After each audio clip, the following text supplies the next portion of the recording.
The NBA has also been keeping an eye on the Chinese Basketball Association. You're wondering why?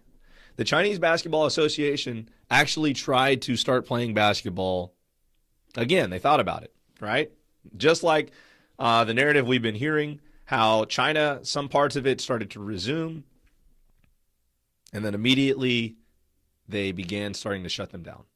And the Chinese Basketball Association is the first league that canceled basketball. So a lot of sports leagues in general have been paying attention to when is China going to open up? Because whenever China opens up their sporting leagues, that's probably going to be a time period for when we can open up our sporting leagues, right? Like if China is saying, okay, we were able to open up our basketball league, we were able to have 20,000 people come in, it was okay, nobody got sick, we were all right. Like if that's the case, then that means that there's a future ahead of us. Unfortunately, the NBA saw grim news as the CBA, the Chinese Basketball Association, has canceled their league for the year. That's right. So the NBA, the league that the NBA had been looking at as to what should we do next, they have canceled. So right now, and we may see this news break like as this podcast is going on. I'll be real honest with you. This news may go live. I don't know. It may go live. I don't know. I'm checking it out right now to see. But the NBA might get canceled straight up. We might never get to see the finish of this season. And as a Laker fan, I can tell you I hate that.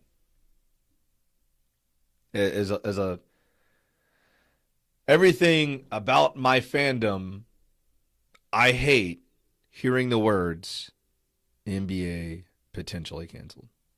I hate it. Like I would be okay with them playing like nobody in the stands at all. Like please just give us the competition. Give us something to watch. Give us something to root for. Give us a sense of like, hey, we've at least got this. But I also I'm a human being. And I also am a coach myself. And I'm also terrified of what can happen if we go out too early. I'm terrified of what if we all go back and we think everything's normal and then boom. Second wave, third wave. I'm terrified of that. And I'm not trying to make anybody else scared of it. Like that's just my personal feeling of it as a coach, because I don't want to see people hurt. I don't want to see kids take the disease home to their elderly. So I'm so upset that we may not have sports and we may not have the NBA. We may not have a conclusion.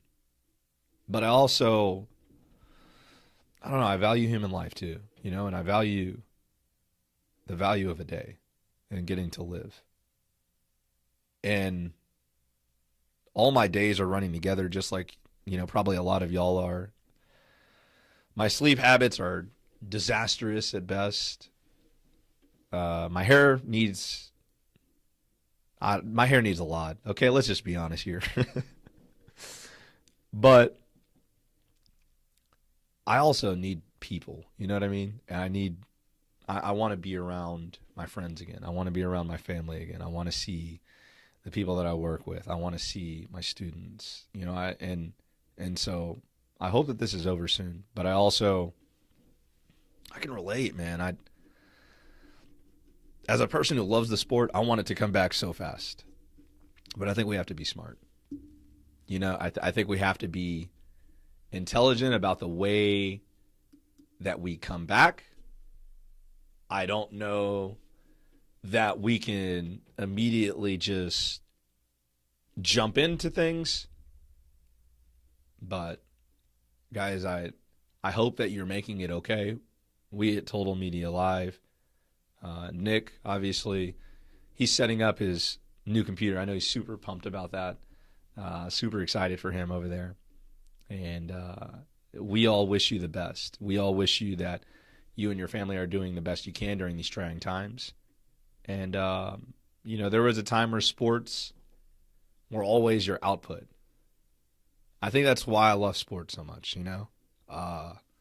Ever since you're a kid, you can always, for those athletes out there, right, you can always cling to a bowl or a game, right?